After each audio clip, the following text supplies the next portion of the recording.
Comrade को 66 साल के।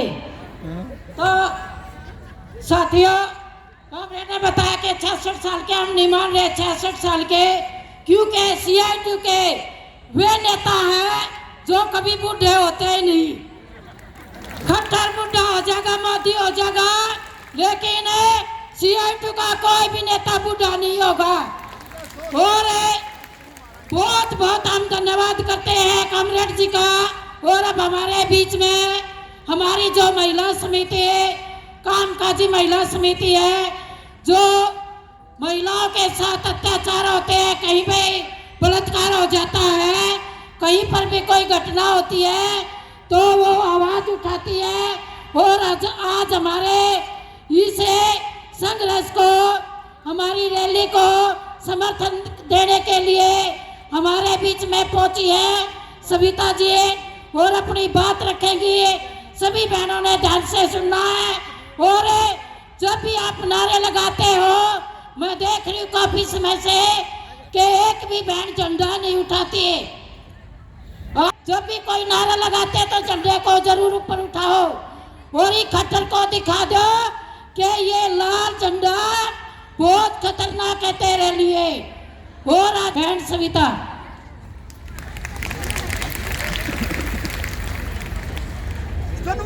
महिला समिति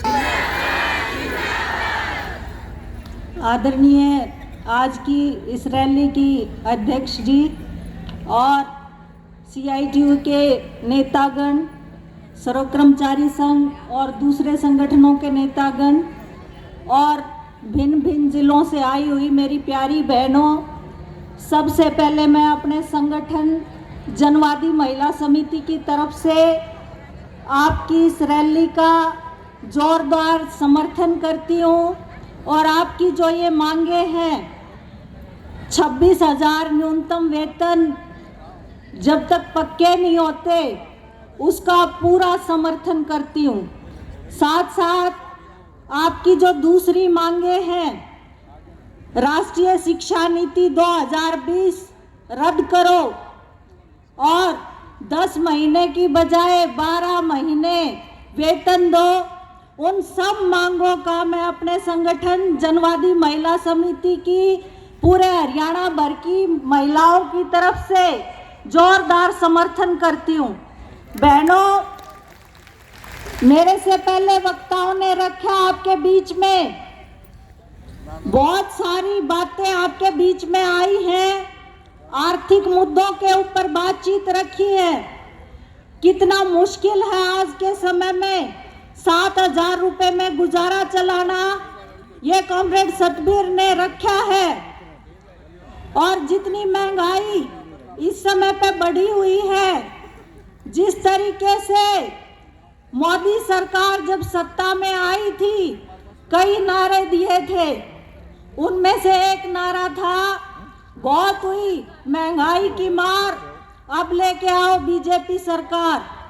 दूसरा नारा था बहुत हुए महिलाओं पे अत्याचार, अब लेके आओ बीजेपी सरकार।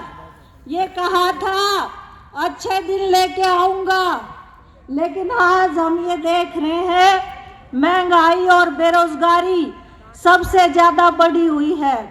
पिछले 45 सालों में इतनी महंगाई और बेरोजगारी नहीं हुई जितनी इस समय पे है।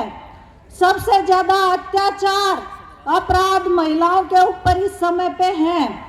आप ये देखिए, पूरे हरियाणा भर में 46% अपराध महिलाओं पे बढ़े हैं। स्कूलों से लेके घर तक में महिला, छोटी बच्चियां सुरक्षित नहीं है।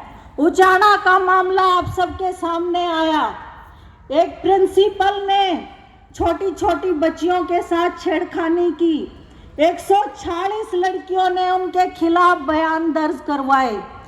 और उन प्रिंसिपल ने, उससे पहले वो घोगड़िया के स्कूल में थे, वहाँ मिड डे मील वर्कर के साथ छेड़खानी की और उस मिड डे मील वर्कर ने उनके खिलाफ FIR दर्ज करवाई।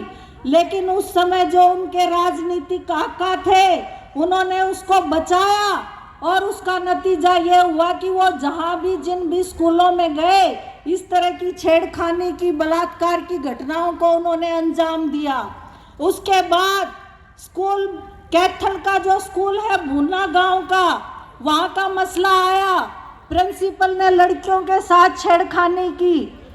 आप ये देखिए कि ऐसे जो मामले होते हैं उनमें अगर शुरुआत में ठीक ढंग से कार्रवाई हो जाए तो बहुत सारी लड़कियों को, महिलाओं को बचाया जा सकता था। लेकिन जो राजनीतिक संरक्षण सरकारों की तरफ से ऐसे गुंडों को, अपराधियों को दिया जाता है, उसकी भुक्तभोगी महिलाएं होती हैं, छोटी छोटी बच्चियां होती हैं। ये कोई एक मामला नहीं है, पूरे देश भर में सैकड़ों मामले हैं। एक दो मामले आपको गिनाना चाहूंगी। कुश्ती की जो खिलाड़ी हैं वो पिछले दिनों धरने पे बैठी थी जंतर मंतर पे। क्या मांग कर रही थी कि जो भाजपा के सांसद हैं ब्रजभूषण शरण, उन्होंने हमारे साथ छेड़खानी की है, उनको जेल में डालिए। लेकिन सरकार उनके साथ खड़ी रही और जो लड़कियां थी कुश्ती की खिलाड़ी, हमारे देश की शान, उनको उठा उठा के फेंका गया। हरियाणा की जो जूनियर कोच है उसने रिपोर्ट दर्ज करवाई हरियाणा के खेल मंत्री संदीप सिंह के साथ। छेड़खानी उन्होंने की थी, संदीप सिंह ने बलात्कार करने की कोशिश की थी। लेकिन हरियाणा के मुख्यमंत्री ने विधानसभा में क्या बोला कि इसको नहीं हटाऊंगा, वो उसके साथ खड़े रहे। कुलदीप सिंह सेंगर जो योगी हैं मुख्यमंत्री उत्तर प्रदेश के, वो उन विधायक के साथ खड़े रहे। स्वामी चिन्मयानंद जो बीजेपी के सांसद हैं उनके साथ सरकार खड़ी रही, जिन्होंने लड़कियों के साथ बलात्कार किया। आप देखिए बाबा राम रहीम, उनको हर बार 15-15 दिन के पैरोल पे छोड़ दिया जाता है, जो जेल के अंदर बैठे हैं बलात्कार के मामलों में, हत्या के मामलों में। ऐसे सैकड़ों मामले हैं। एक बहुत ही भयानक मामला जो बिल्किश बानो का पिछले दिनों आया, आप सबसे ने सुना होगा।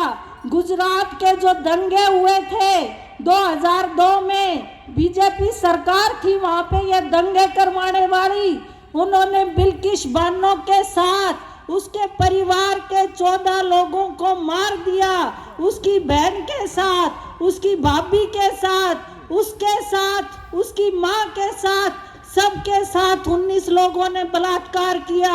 और वो बहादुर महिला कई सालों तक लड़ी, 11 लोगों को सजाएं करवाई। और हमारे देश के जो प्रधानमंत्री हैं, जो बेटी बचाओ बेटी पढ़ाओ का नारा देते हैं, उन्होंने पिछले साल 15 अगस्त के दिन उन 11 लोगों को छोड़ दिया।